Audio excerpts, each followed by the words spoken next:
Coming off a big win on Saturday against Grambling, a much needed win for our team. We were coming off 2 losses coming into the game off Texas Southern Prairie.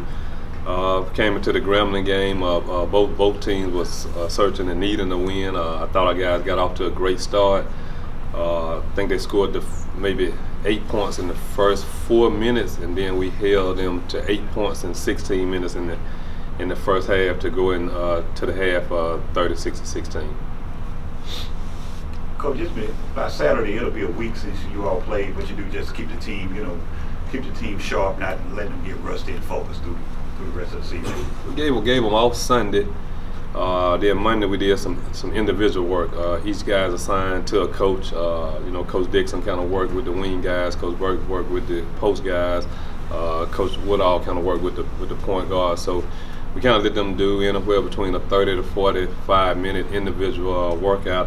They could come by themselves. We didn't want them coming 2 or 3 in a group. We wanted them coming one at a time so they could get that individual attention. Tuesday we did the same thing, mandatory shooting for all of them with their coach.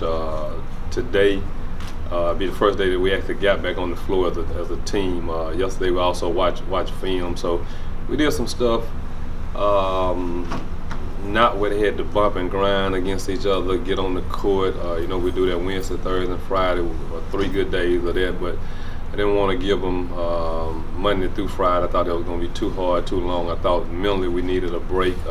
Emotionally we needed a break. So, and it's always good to go into a break with a win. Coach, looking back at the Grambling game, I believe you were on a 2-game conference losing streak. But in that game, your guys seemed really dialed in early. Just leading up to that game, did you sense just a different mindset maybe in practice heading into that game?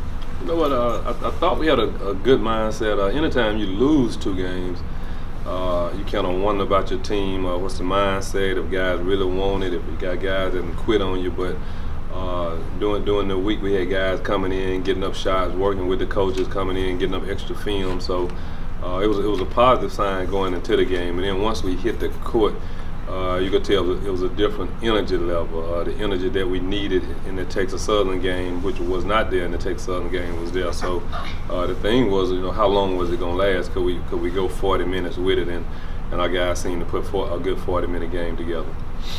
What concerns do you have for Mississippi State? Mississippi Valley. Sorry. Mississippi Valley, just their style of play. They get up and down the court. They take some questionable shots. They shoot the ball really quick. It's a hit or miss style of play that they play. They go one-on-one a lot. They got 3 perimeter guys that can score the ball. I think the last maybe 4 or 5 conference games, they all probably getting about 15 points a game. They've had some games where they put up 53 pointers, and I haven't seen that before. So.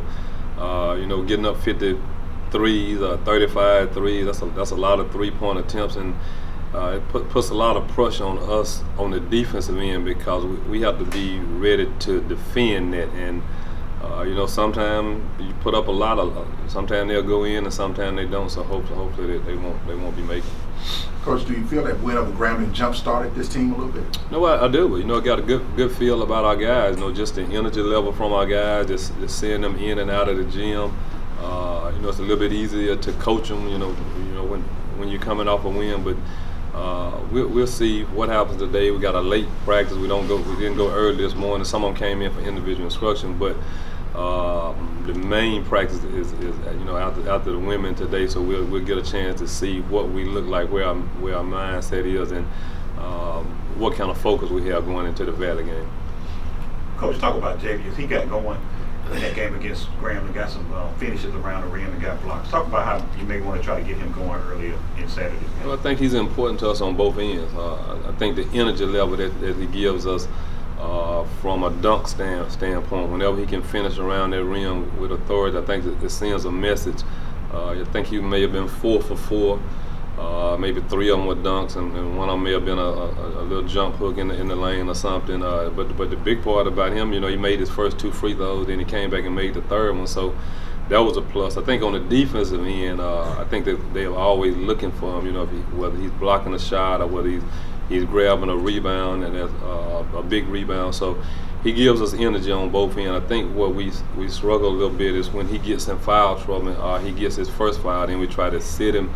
A lot of times, if he pick up his first foul, I'll bring him out immediately, just so he won't pick up the second one so quick, and then try to let 4 or 5 minutes go, then play him. But if he's not in foul trouble and we can play him 35 to 38 minutes, then I think we're a different basketball team, just because he can dunk the basketball and he can block shots under there.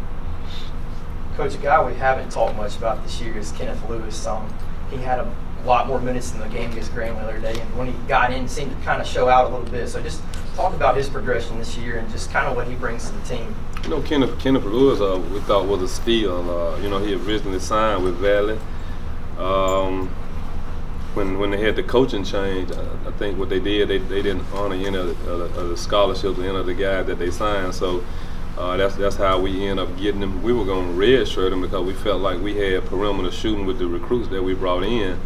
And then 15, 16 games into the season, we struggling to shoot the basketball, but he's shooting it extremely well at practice. And that was a touchy situation because we really didn't want to force him to play.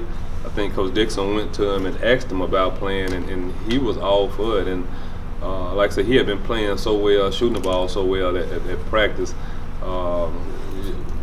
We just felt like we needed his scoring. And last game, I think he made a 3. He made a 1 dribble pull up. He hit 1 or 2 free throws. He took a charge. The thing about him, when I go back and look at the film, is how hard he's competing on the defensive end, and he gives us a threat from 3-point line.